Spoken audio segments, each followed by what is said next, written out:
Welcome to Unfixed. This podcast explores the intersection of artificial intelligence and the institution of higher education. I am Zach Justice, Professor of Communication Studies and Director of Faculty Development. And I'm Nik Janos, Professor of Sociology.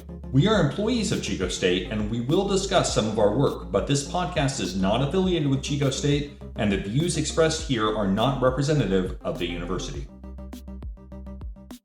Nik, how are we doing today? I'm great. It's winter break.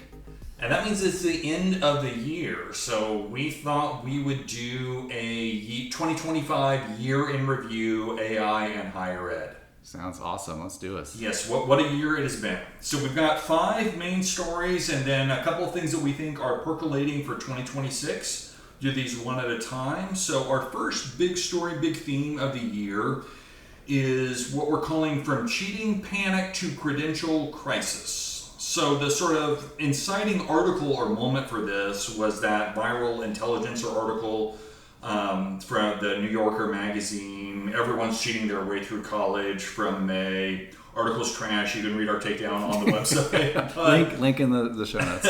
But yeah, there was a sort of move this year away from students are cheating, we don't like that, to what's college even for and about. Yeah, which, I mean, it's a really great question, but it seemed like this summer was just one article after another, and the sort of elite discourse in both academia, I'd say, and also in the news media really picked up on that story. It was definitely like one that had legs. My parents were texting me like, what's going on with college over there? You guys doomed? And things like that. So that carried through the summer, and we even wrote another piece about how we're sort of, most universities are ceding the conversation over to key elite voices in higher ed, but also these elite magazines and newspapers that are running these stories. Yeah, there was that, I don't remember what the article was, but it was a Princeton professor who was talking about this, and he ended up being a hard fork guest later on.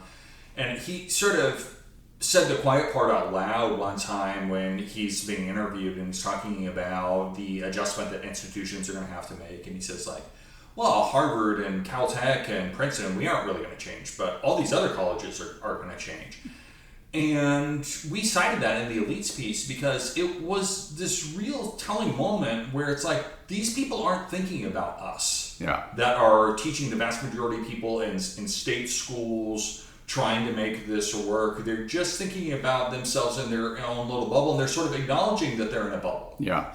And we speculated, and we don't know the data yet, but about how this would percolate into the ether, where parents of potential students and students themselves would be reading these articles or hearing the memes or seeing them on their social media, and how that might begin to change people's perceptions even further of higher education and its worth, but also whether or not they would spend their money sending their kids off to college. Yeah, we'll get to that a little bit more when we talk about jobs later on, but they're like it or not, this conversation is here. It arrived in 2025. Is college worth it? And that was a conversation we were having for other reasons prior. Inflating costs, what people refer to as administrative bloat, the prevalence of good paying jobs that don't have college degrees, right? Like all those things were conversations that we have been having for 20 plus years. But AI really sort of threw into contrast the merits of teaching and learning, whether or not the colleges are basically credential factories. You pay us money, you get a sheet of paper, everybody walks away happy. Yeah. All right, so this next one that we want to talk about is the institutional AI partnerships go mainstream. So this is a big year, 2025, for the launch of ChatGPT EDU, and it's some major deals. The one we're most familiar with here, that Zach and I are most familiar, are the one where CSU, California State University, signed a deal with OpenAI earlier this year for tens of millions of dollars? $16.9 million. $16.9 million to grant access to 500,000 licenses, which would cover all the students, which is 400 something thousand students, plus all the faculty, which is tens of thousands, and staff. Huge deal that was signed, and I know there's other universities across the country that have signed similar ones with OpenAI, but and there's other embrace of this as well. So this is a big one that I think really signals a new chapter in the relationship between AI companies and higher education, sort of normalizing it both internally, but also into the companies themselves. This sort of partnership thing is not unique to higher ed. There's also a relationship that Google entered into with the federal government that gives people access to Google Gemini. We have access to Google Gemini also in the CSU. That was a sort of quiet headline of 2025. Yeah. There was a big sort of announcement and fanfare about that. But Google's biggest partnership seems to be with the California community colleges, and we can link that, but that was another place where they granted access. Nick and I have speculated before that we think that the sort of quiet story for this is that these companies are realizing that market capture is more valuable than the dollar figure on any of these deals. We've said this before, but $16.9 million sounds like a lot of money to us in the Cal State system. We're in a sort of budget crisis. But the joke I made before is that we could forget to transfer that to OpenAI, and they probably don't notice, right? Like, they're making deals with sovereign wealth funds from the Middle East, right? This sort of thing, I think, has a lot more to do with sort of capturing the ethos of the system, gaining some credibility, and also just doing, these people are going to have that experience, and then they're going to take that with them to work, and then they're going to want institutional access at whatever job it is that they do after college. We did that episode with Leslie Kennedy and Emily Magruder in the fall, and broke some news there that one of the largest drivers of this partnership between OpenAI and the CSU system was actually coming from the California Governor Gavin Newsom's office. And what this signaled to us from the very top of the governor's office into the leadership of the CSU was that there was an emerging sort of normalization of the technology throughout the higher ed stack, if you will. One of the things that we wrote about early on was that as these models and tools entered into the academy, we were kind of in the Wild West period where there was no rules, there was no social norms, there was no sort of ethics or morality around it. And so students and faculty were all just kind of using it or not using it in ways that were potentially harmful or potentially misguided or just not really working out for people. And this was not a way to necessarily close that completely, but to signal to faculty and students that it's okay to use these tools and experiment, and to start developing some norms around the use of this technology.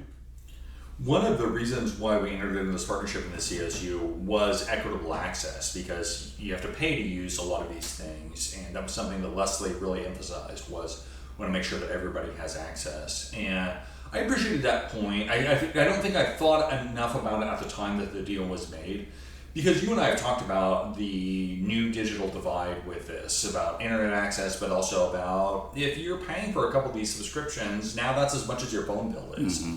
Yeah. And that's tough for students that are low on financial resources, oftentimes having to make hard decisions. Am I going to buy this textbook or get medication for my mom for the month, right? That's a real choice that students are making. And so the institutional adoption, I do like the normalization part.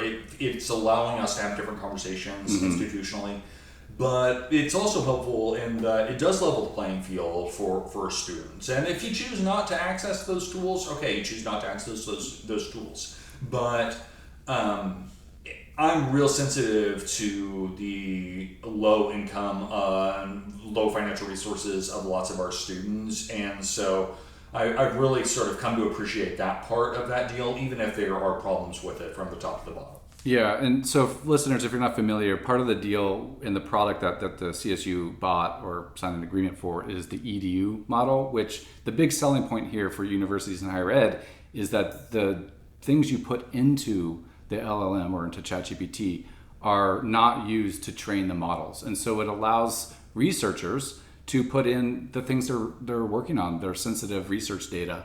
It allows students to put in their information when they're writing papers and doing things like that without fear of having that data be accessible to OpenAI. So I think that is a big part of creating what we talked about as sort of a new infrastructure in higher ed around this technology. But one thing that I think everybody should keep their pulse on is going into the next year. The deal was for 18 months. And one of the things we speculated at the end of the episode with Leslie and Emily was what kind of dependencies does this create both in faculty, students, and staff around this technology? And if that deal goes away or the terms are changed, where does that leave the university in the wake of that? Yeah, that's an open question for sure. So, Nick, that's something that sort of got a little bit clearer in terms of institutional partnerships in 2025, but we also saw the emergence of a trend, and a trend that you and I have been active participants in, which is assessment redesign without consensus. And by that we mean there's this thing that started to emerge with AI in higher ed, where at most institutions where faculty are sort of left to their own devices or maybe empowered to make decisions in individual units, and that's like our institution, that means that you're basically making AI policy at the local level. And so if you as a department are deciding we're all going to ban this, or we love ChatGPT, or we're going to use it in these instances but not these other ones, we're sort of designing assessments and policies without consensus. Mm-hmm. And you've been a part of some of those contentious discussions locally in your home department. I've certainly been witness to my fair share at our university and others. But this is an area where, as a natural outgrowth of an institution not taking a top-down approach that let 1,000 flowers bloom, okay, great, but all these flowers look way different. And I'm not sure what the implications of that are going to be, but I think we're going to find out.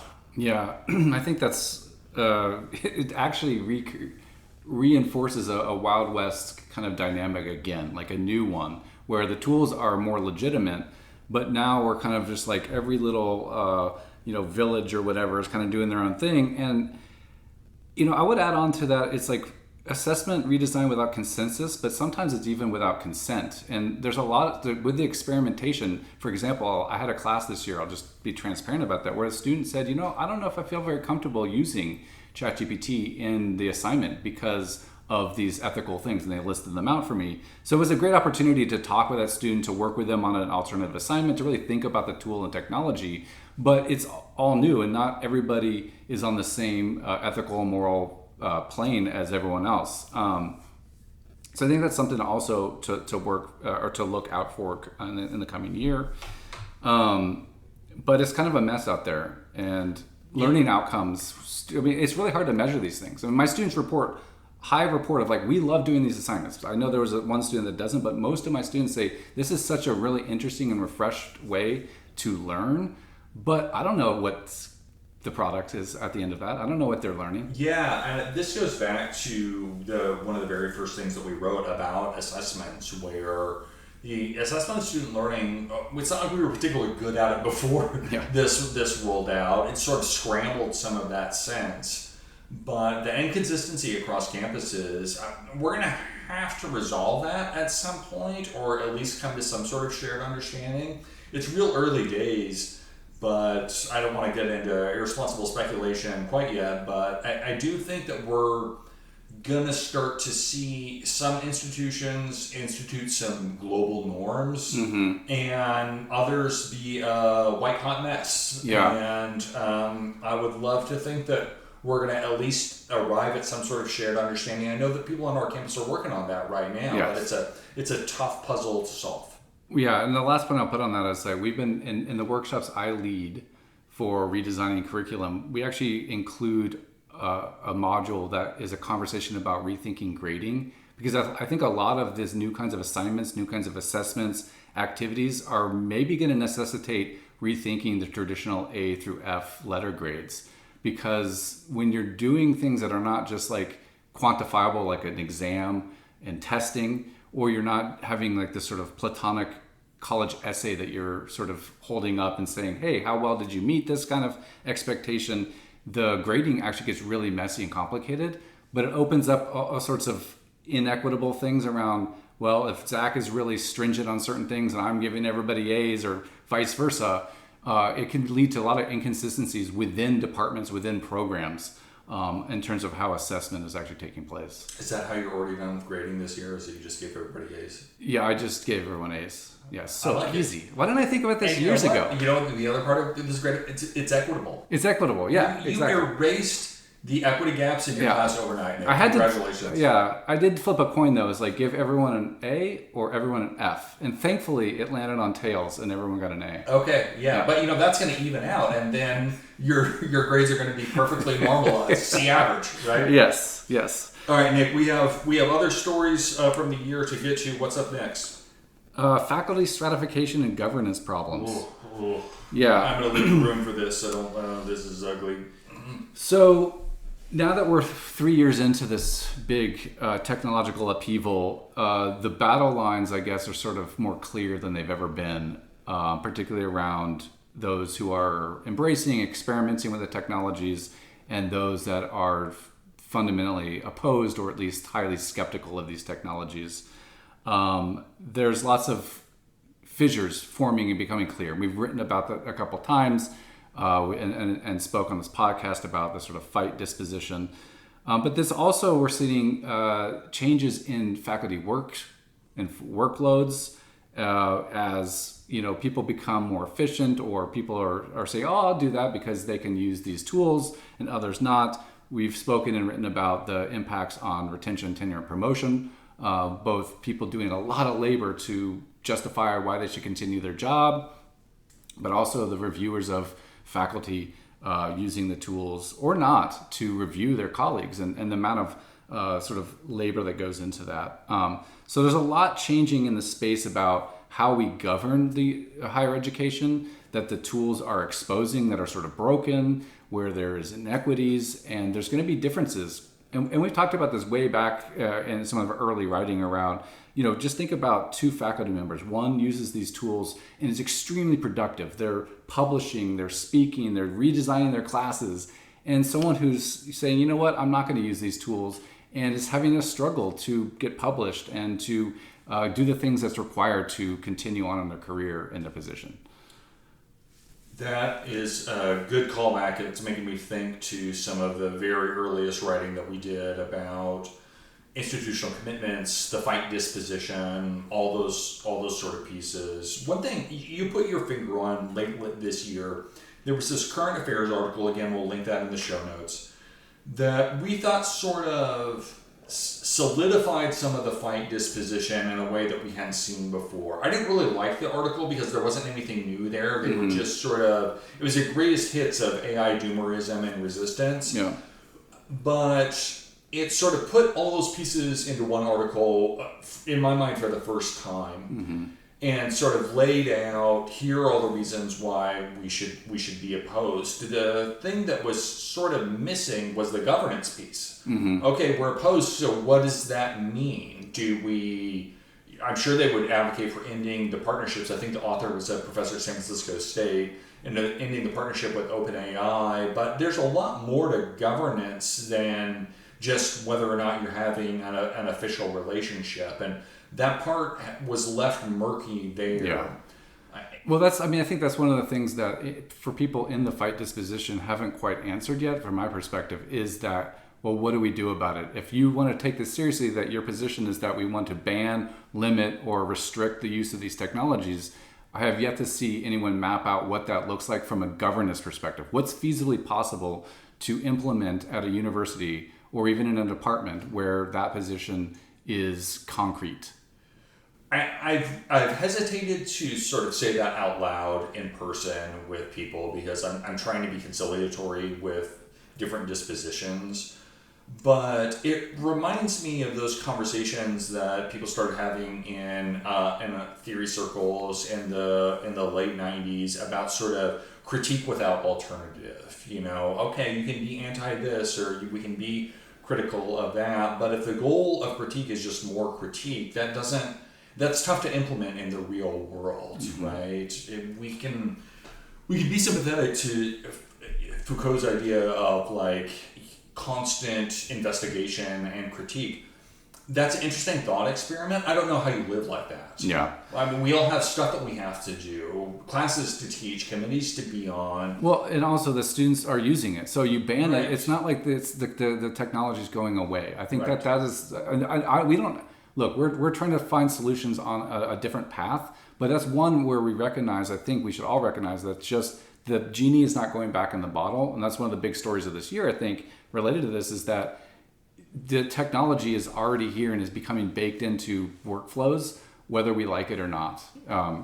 That's not necessarily what people want to hear, I don't think. But related to this, though, I think that the big story in this bucket here is that many of the policies and ways of doing things that were in place before AI are just not working or up for the moment.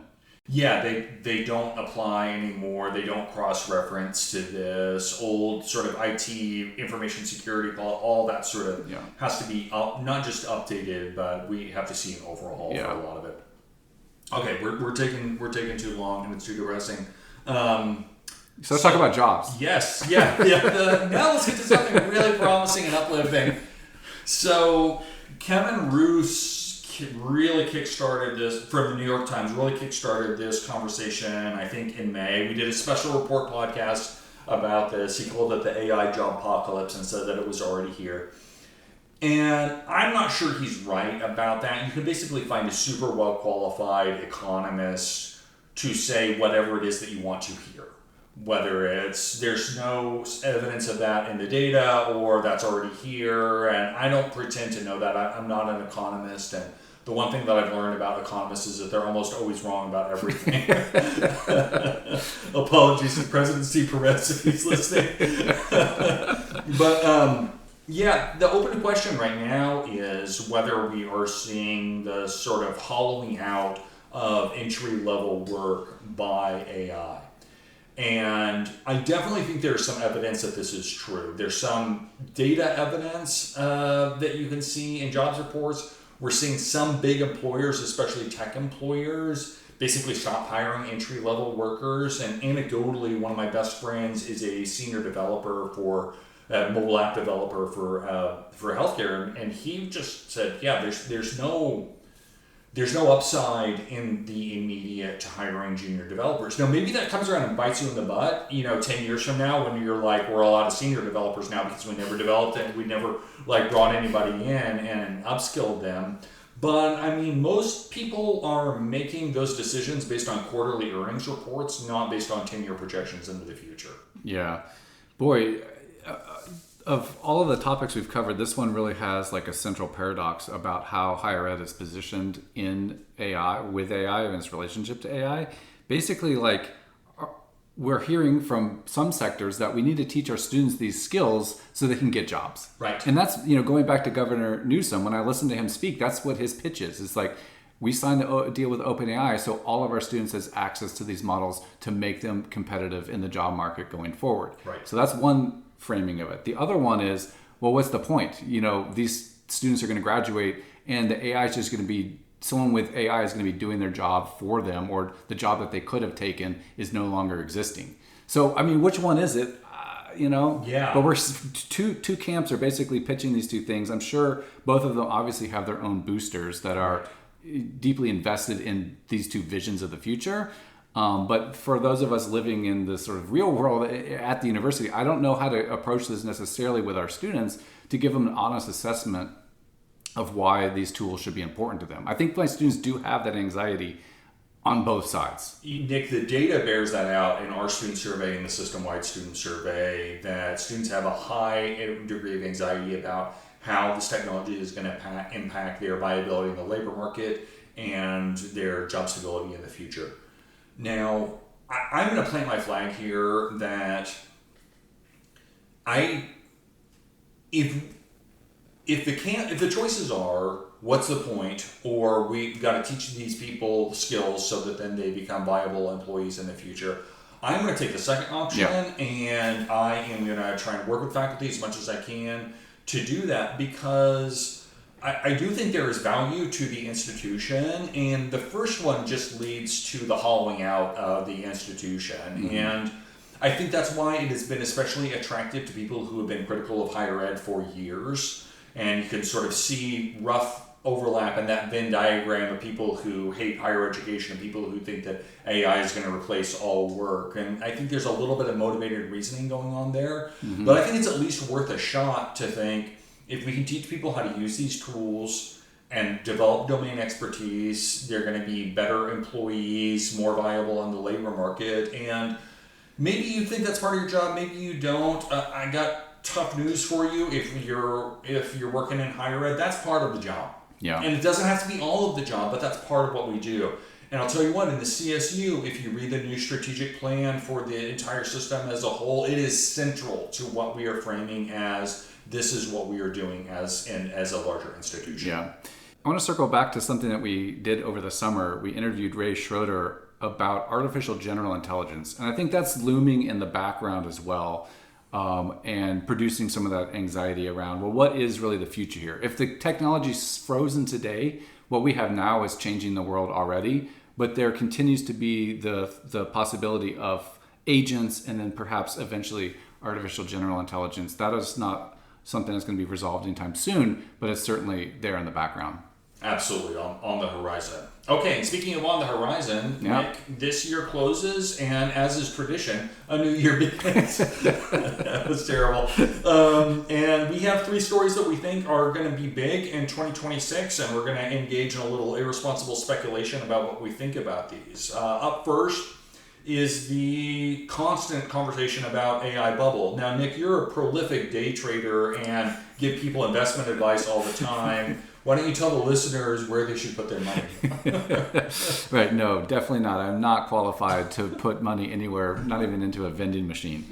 Okay, so, but we hear this constantly in basically like every week there's a story about the bubble and when's it going to pop. So, the idea here is that there is billions and hundreds of billions of dollars being pumped into both the physical and also the virtual assets of these companies, of these AI technology companies, that many are saying is just not sustainable from a macro financial sense.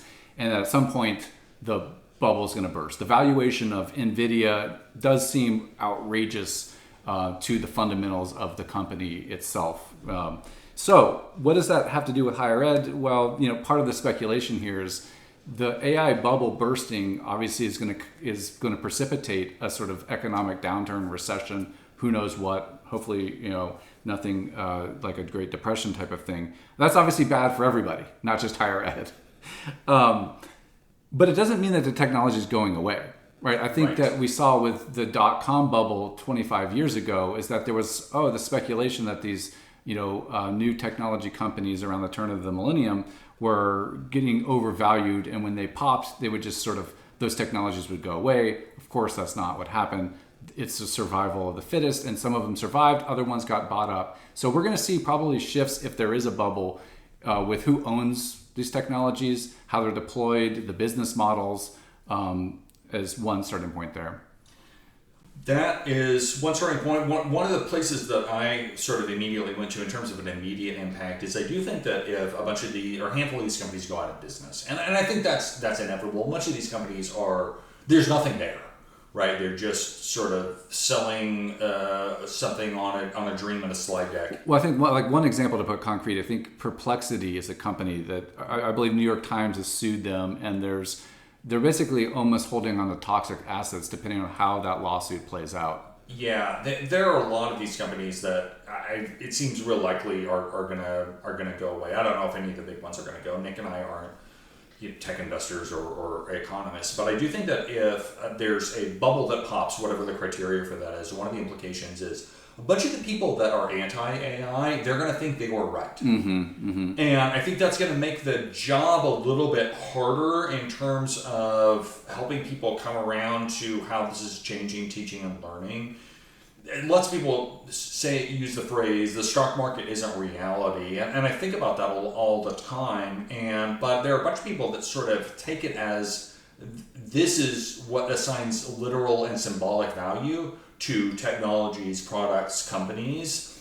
And so there are a lot of people that will take, if ChatGPT goes somewhat bankrupt and then gets bought by Apple or something like that as, well, I told you it was all nonsense. And that's not a conversation I'm looking forward to. Yeah.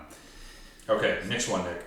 Yeah, so speaking of bubbles, there's been a huge bubble in terms of reporting on AI data center and the environmental and social impacts. Now, there's a lot of reporting, a lot of back and forth online and in the news stories about what are the actual impacts to the environment in terms of energy and water use on communities where the data centers are being built. So I think this has been one of the big stories of this year is partly driven by people who are skeptical or against the AI, but also some real concerns about the material impact of this infrastructure on communities and energy systems. And I think that's going to be a big one going into next year.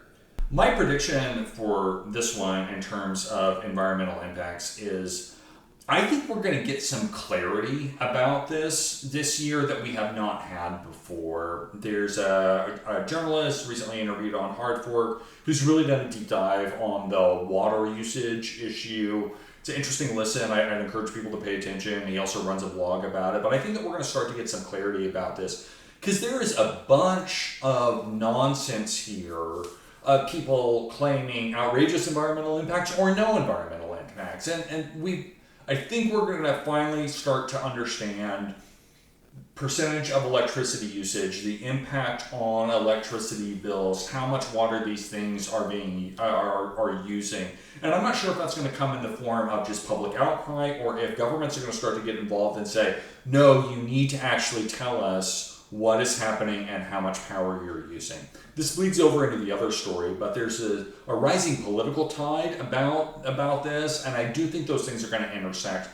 And maybe that's just me wish casting, but I really want to see this too, because I have my own sustainability commitments, but the truth is we don't know very much about what's going on here. The labs are extremely cagey, and everybody who's saying anything has a vested interest. Yeah, there is a lot of misconception and motivated reasoning in this space. So I look forward to more clarity and data on this. But I think any company signing and building an infrastructure project like a data center has to sign a power purchase agreement or other agreement with a utility about how much megawatts are going to be drawn by the system. That's not unknowable information.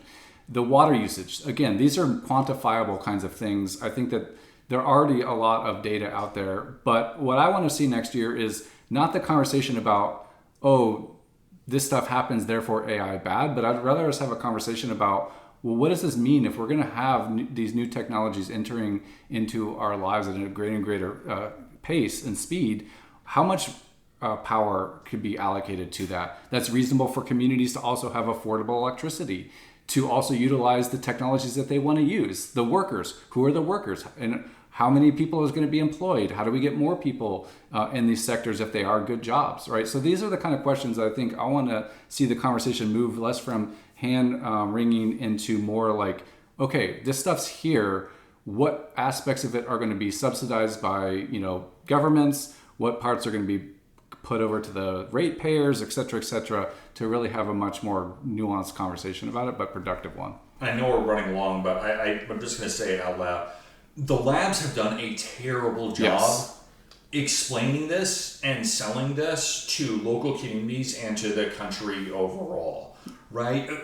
In what other world is somebody saying, hey, we're going to do this huge construction project and and then trying to be cagey about that, right? Like your selling point to the community is we're doing this huge project here. Here's the amount of short-term jobs that is going to be. Here's the amount of long-term jobs. Here's the energy infrastructure that we're going to build out to help offset that so your utility bills are actually going to go down. The fact that this is closer means you're going to have better access to this particular system, right? Like there were all of these opportunities for the labs to explain this in ways that people do when they're doing any other type of construction, major construction project. Right. And for some reason we have just I shouldn't say we, but like they have just completely dropped the ball on that. It's embarrassing. It is. And this gets us into the last major topic, Zach, about the political environment that this all takes place in. Yeah, so we're headed into a midterm season. There are definitely some early indications that AI and data center construction is going to be a hot button issue. And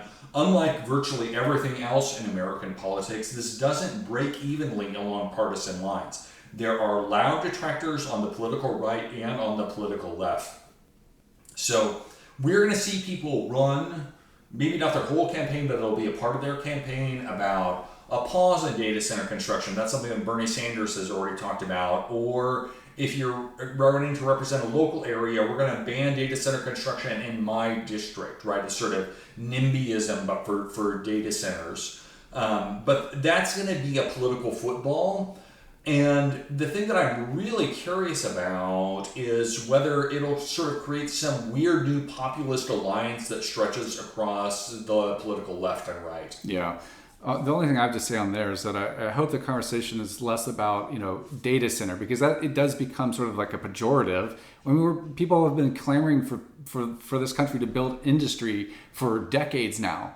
And now that the industry takes the form of a data center tied to artificial intelligence, it's somehow become a bad thing. And what I think the real issue here is for people at home who are paying higher electricity costs. If that is happening, that's where I think that the conversation, how do we ameliorate rising energy costs for families and people, rather than thinking, oh, data center has to equal that, right? And I think that's where I hope the conversation goes in that. Yeah, I agree. And we can obviously see the overlap between environmental impacts and politics, but I want to have more honest and informed conversations here. I'm not sure that we should pin our hopes on the political class to lead us in that direction, but I really do hope that we can have a more honest conversation here, because these things do impact our lives. The future employability of college graduates, how much we have to pay for electricity, whether we have clean drinking water, this sort of like global race with China that I guess we're in, whether we want to be or not. All of these things have actual impacts on our lives, and I would like to see a better informed conversation about it. Yeah. Well, that wraps up 2025. I mean, Zach, would it be fair to say this has been the biggest year in AI development since it came out? I kind of think it has. Oh, absolutely. Yeah. I think our first full year, which was 2023, we were all sort of fumbling around in the dark. 2024, we started to sort of see some direction. You and I started to work together to think about policies and courses and that kind of stuff. But 2025, this has sort of grown into a thing by itself. We aren't just having conversations with each other. We're having conversations with lots of people across campus. Lots of people are interested. Well, I think AI finally went sort of mainstream this year for sure. Thank you for listening. If you're enjoying this podcast, please consider subscribing on your favorite podcast platform so you never miss an episode. You can find our writing on meltsintoair.org and connect with us on Blue Sky at meltsintoair.bsky.social and on LinkedIn, Zach Justice and Nick Janos. Find these links and more in the show notes. If you have feedback or want to share an idea, email us at unfixed@meltsintoair.org. Thank you to Jamie Gunderson for producing and editing the show.